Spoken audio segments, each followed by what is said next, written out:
అరెరే వర్షం పడుతుంది మరీ చల్లని వేళ ఒక వేడి వేడి వెజ్ సూప్ అయితే ట్రై చేద్దామా. దానికోసం స్వీట్ కార్న్ని హాఫ్ క్రష్ చేసి మిగిలిన హాఫ్ని నార్మల్గా తీసుకున్నాను. దానితో పాటు carrot, onion, baby corn, broccoli and 2 mirchis సన్నగా కట్ చేసేసుకొని, కొత్తిమీర, 4 పుదీనా ఆకులు, కాస్తంత జింజర్ గార్లిక్ పేస్ట్, చిటికెడంత బటర్ తీసుకోండి. వేడెక్కిన ప్యాన్లో బటర్ యాడ్ చేసేసి మెల్ట్ అయిన తర్వాత వెజిటేబుల్స్ అన్నీ వేసి హై ఫ్లేమ్లో సాట్ చేయండి. ఇవి ఫ్రై అవుతున్నప్పుడే దానికి తగినంత సాల్ట్, పెప్పర్ పౌడర్, జీరాని యాడ్ చేయండి. ఫ్రై అవుతుండగా వాటర్ని బాయిల్ చేయడానికి పెట్టేసుకోండి.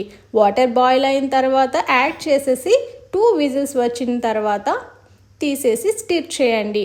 ఒక 2 స్పూన్ల బియ్యం పిండిని కలిపి ఉండలు కట్టకుండా మిక్స్ చేయండి. స్లో ఫ్లేమ్లో ఒక 15 మినిట్స్ కుక్ చేయండి. మీకు కావాల్సిన చిక్కదనం చూసుకొని ఆఫ్ చేసేసి వేడివేడిగా సర్వ్ చేసుకోండి. కొంచెం ట్యాంగినెస్ కావాలి అనుకున్న వాళ్ళు లెమన్ని కాస్త యాడ్ చేసుకోండి. లాస్ట్లో సర్వ్ చేసే ముందు స్పైస్ ఇంకొంచెం కావాలనుకున్న వాళ్ళు మిరియాల పొడిని ఇంకొంచెం యాడ్ చేసుకోండి. అంతే, వేడి వేడి వెజ్ సూప్ రెడీ.